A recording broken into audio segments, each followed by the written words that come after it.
What's the worst thing you've ever tasted? The glue they use on temporary dental crowns is extremely rude. When I was super young, probably way too young to be going down to the lake near our house on my own, I came across this black thing on the ground. I couldn't figure out what it was, but it looked like a delicious chestnut like the ones my mum would bring home in huge bags to both snack on and feed squirrels with. So I did what any sensible pre-kindergartner would do, and took a bite. It was not a chestnut. To this day I can't imagine what it was, but it was the absolute worst tasting thing I've ever put in my mouth. I still remember crying as I was walking all the way back home, sure I'd been poisoned and was going to die. Depending on the area, probably some kind of animal scat. Up 8 literal LOL. That sucks. I walked the dog once as a kid during summer vacation.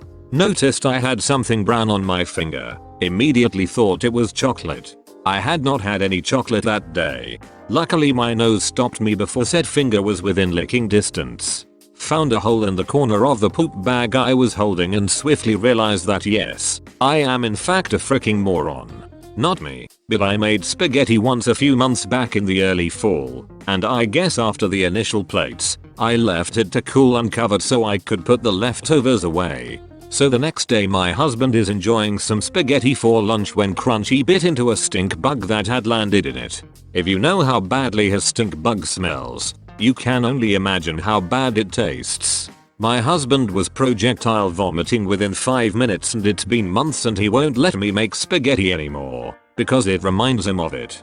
I cannot fathom how bad that must have tasted. The man probably has PTSD every time he sees pasta now sad face. Pasta traumatic stress disorder. Post-traumatic spaghetti disorder. Brussels sprout flavored Jones soda. From the holiday pack about 15 years ago. Dude, yes. My friends and I bought that pack and all took turns trying the sodas. We saved the Brussels sprout one for last and it's good we did, because we all vomited. We were in my friend's kitchen and he went first and vomited in the sink. Then another guy I went and ran out the back door and puked in a bush. Then I went and puked in the bush next to the other bush. It was quite a ride. They should advertise it that way. Jones Brussels sprout soda. For when you need to bath. Did not know about that one, but came here to say my worst was ranch dressing flavored soda. Couldn't even swallow it, throat slammed shut. Horrible. Smelled like moldy socks and tasted even worse.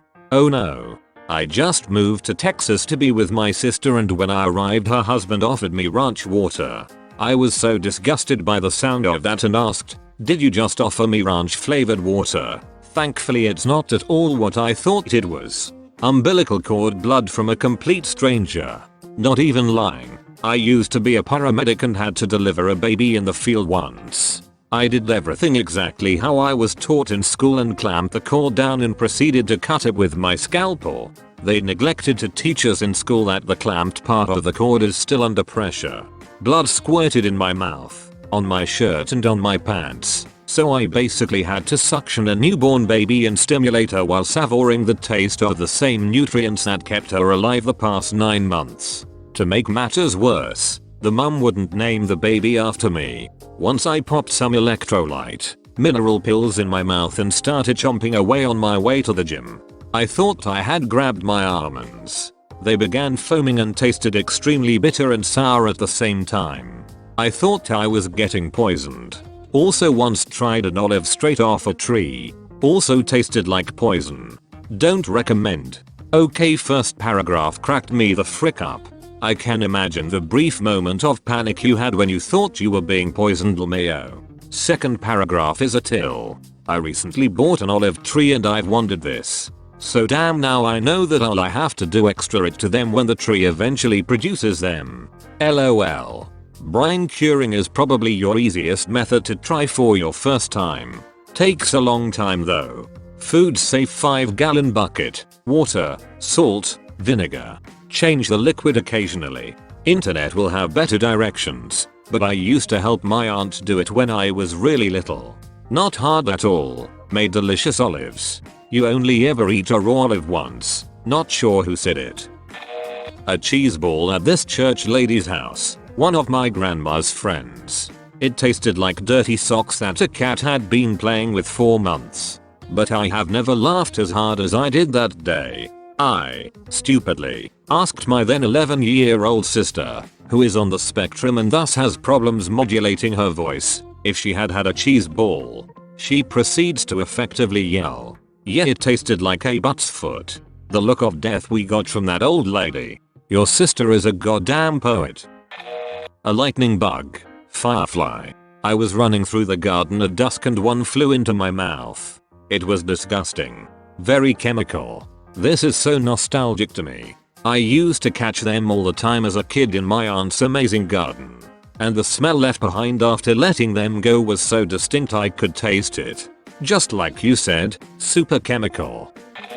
A properly ripened persimmon, in my opinion, is really good, but one year around Christmas I got one that must have been underripe or something, because it tasted good for 0.02 seconds before the texture turned into little sand and sucked every particle of moisture out of your mouth. Literally the worst thing ever. See, the trick is to get yourself a Fuio persimmon.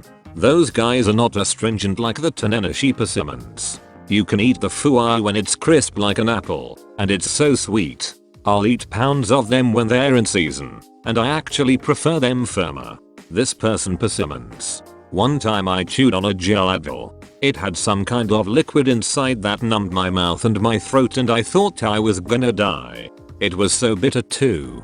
I used to take some antidepressant pill, and it just barely scraped one of my sharp canine teeth, and it tasted horrible, like my mouth was just dying or something for almost 30 minutes.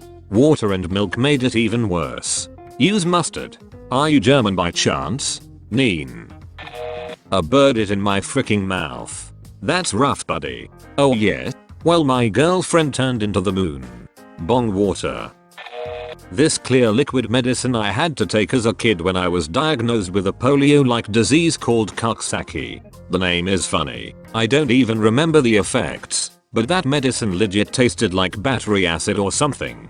Who the frick decided to name a disease Coxsackie? Coxsackie disease, named after the man who discovered it, Dr. Henry Disease. When I was young, my grandparents on my dad's side spent every Christmas Eve at our house. It was great. Except my grandma's contribution to the dinner, which was an awful dish called tomato aspic. It is basically tomato juice jello, and is every bit as awful as it sounds. The whole family hated it, but my grandma couldn't cook, and did the best she could. I remember being 10, and tried sneaking some to my dog that would eat everything from socks to dog poop. He growled at me and bared his teeth. If a dog that eats poop and licks his own butthole tells you to get that crap away from him, you don't eat it either. One time I went into an apartment of a Texas lady. Died in her bath. I was an EMT. I could taste her. Been there in the summer heat for 2-ish weeks. Flies everywhere.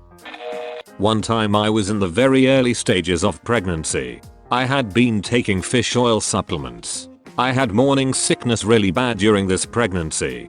I burped not long after taking this pill and the taste was horrible. Dead fish.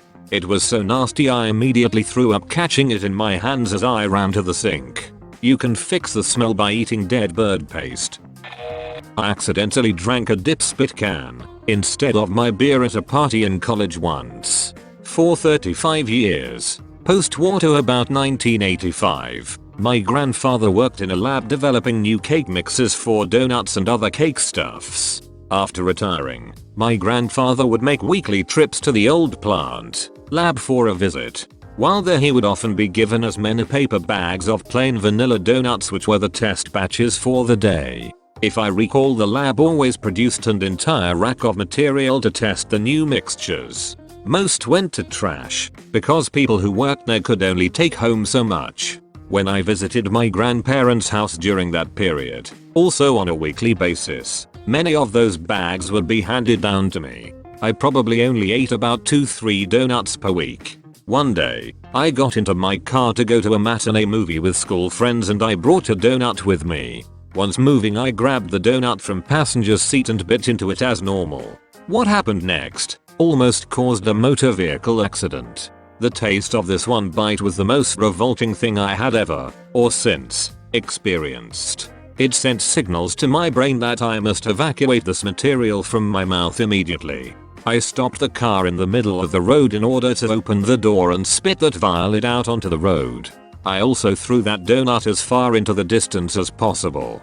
I was completely disgusted, but finished my mission of going to the movies. Next time I was at grandparents' house, I mentioned this crazy experience I had with one of the donuts, and the fact I threw out the entire batch, thinking it was actual poison. He thought about it for not more than a moment and a smile ran across his face. One of his former lab worker colleagues had intended that donut, or that bag perhaps, for him. He indicated it was an old workplace prank to add this vile, but very much non-poison, chemical to the mix to punk the other staff.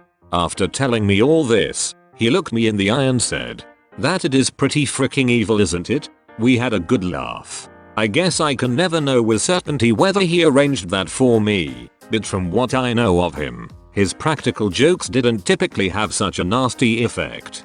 I believe him more than his colleagues. I can still taste it in my mind a little bit. That is how horrible that taste was. Grandpa has been gone since 1997. This all happened in 1987. I would taste that it willingly one more time if I could only laugh with him about it just once more. I am doing that anyway, but be better with him present. Bonus fact. Starting in 1970-ish, the cake mixes this company designed were widely used by Tim Hortons when that company still made all donuts in-house. Not sure exactly, but around the late 90s or early zeros Hortons started to buy pre-made donuts and merely warmed them for customers on demand. Extra bonus fact. The car in question was my first 1962 Thunderbird hardtop.